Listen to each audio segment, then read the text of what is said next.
Minecraft is a game that's pretty much universally loved. So much to the point that there are hundreds of creators who are massively popular as a direct result of the game's success. But you know what would make Minecraft better?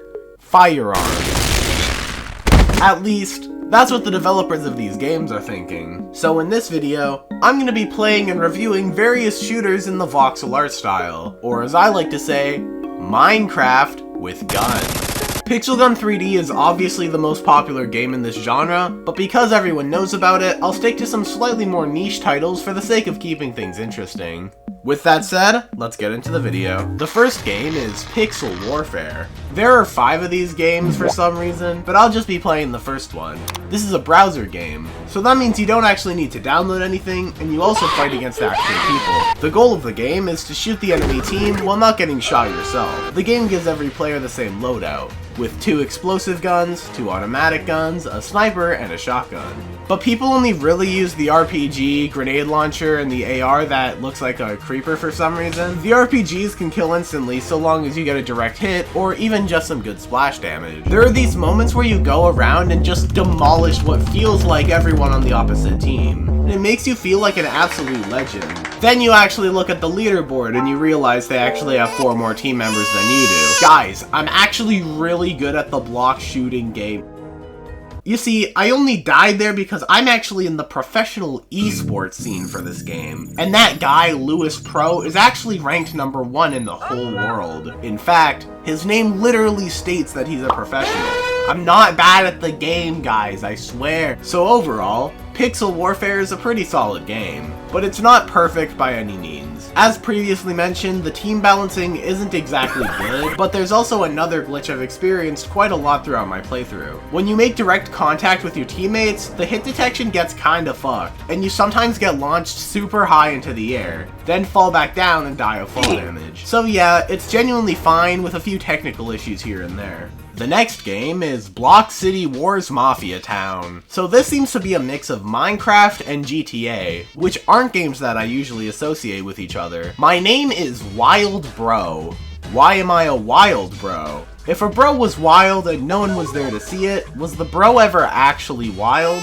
Why does this game make me shoot up a Little League game? And why does everyone in this city not only have a firearm, but are also more than ready to shoot you up at a moment's notice? These are the types of questions you ask yourself after playing Block City Wars. So this game actually has a good amount of game modes and content as a whole, including both a numerous number of online battle modes, as well as an offline mode with GTA-style quests. But strangely enough, the team battle game mode is actually just domination. That one game mode where you have to take control of 3 different flags. And the combat mechanics in this game are a bit weird when compared to more traditional shooters. There's this car button that when pressed spawns the car in front of you.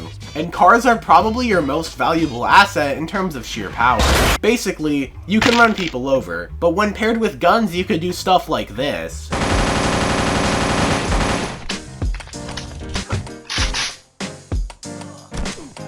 Yes, that does appear to be the Joker from the hit game LEGO Batman 3.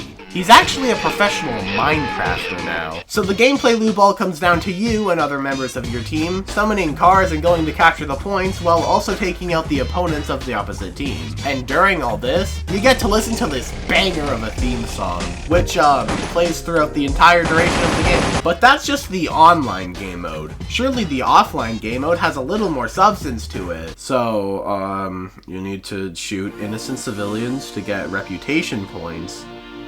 You get even more reputation points if you complete quests, which usually just boil down to you having to shoot people anyways. So as you can see, there's a lot of depth and nuance to this game mode, and also just so you know, the same music plays here too. Overall, there's quite a lot going on here, but despite the numerous game modes, there just isn't much going on in each of them separately. I'm seeing a lot of quantity over quality with this one. The next game I'll be looking at is Pixel Strike 3D. So first things first, the game starts with a skin selection screen, and there's actually a lot of variety here. I'd praise the game, but the skins themselves are all just popular Minecraft skins that were yoinked from the skin decks. The server's most notorious griefer.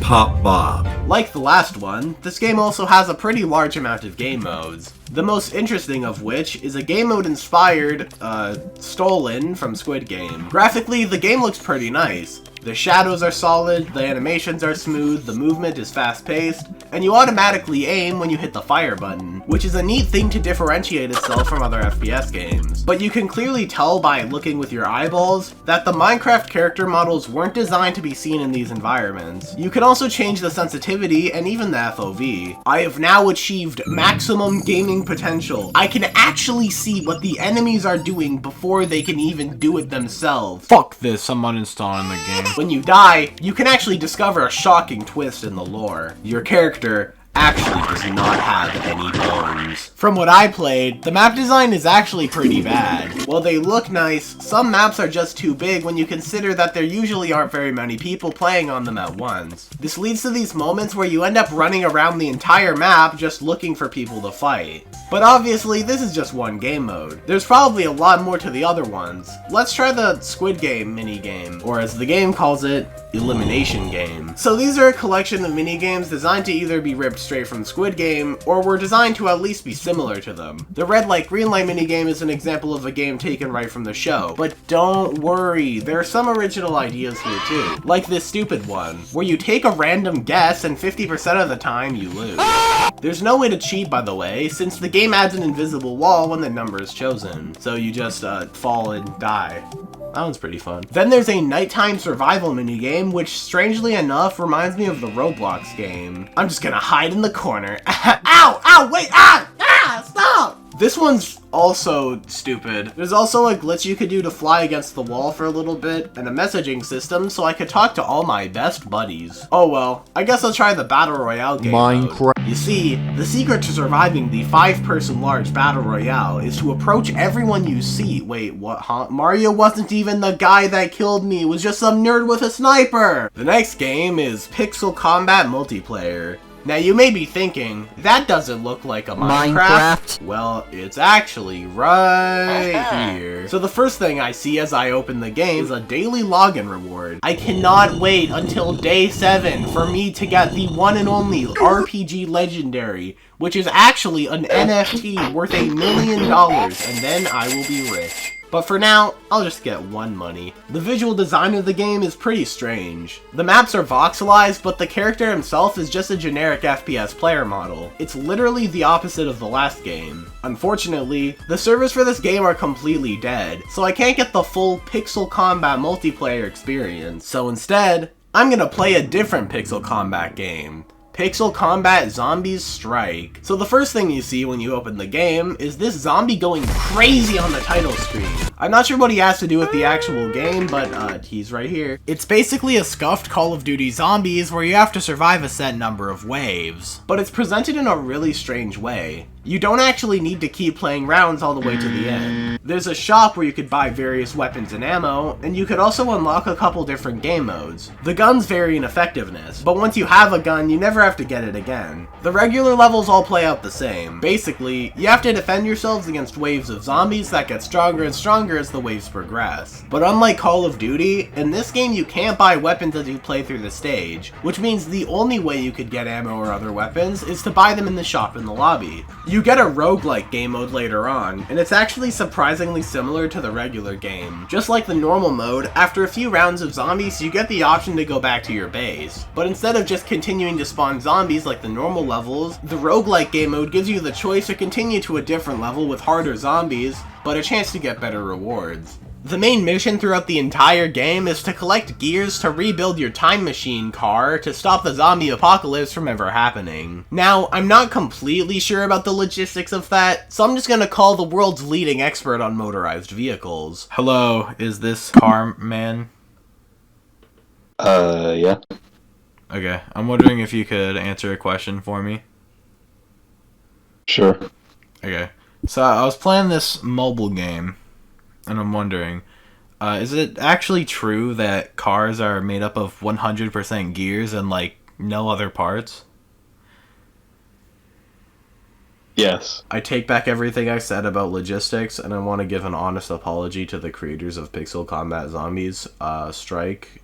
My bad, guys, I'm sorry. There's some good variation when it comes to the zombies you're up against. There are regular zombies, burning zombies that do more damage, ninjas which turn invisible. I wonder where the zombie is.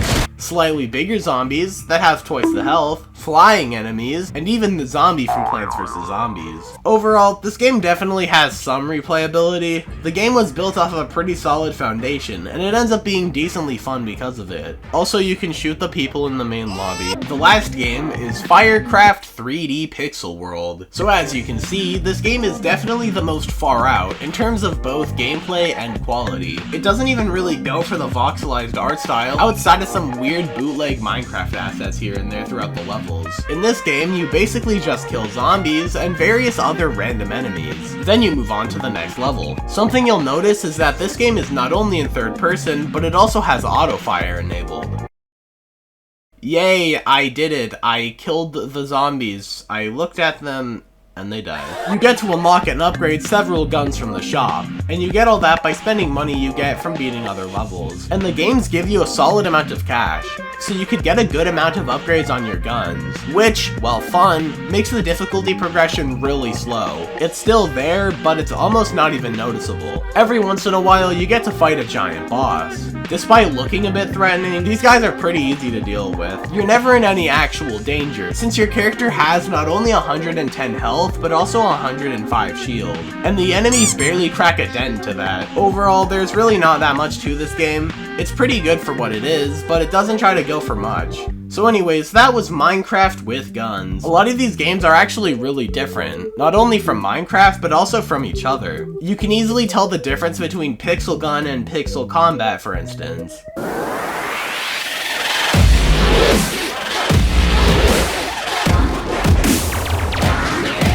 Hey guys! Terrorism Gaming here! And in this video, I'm gonna shoot everyone!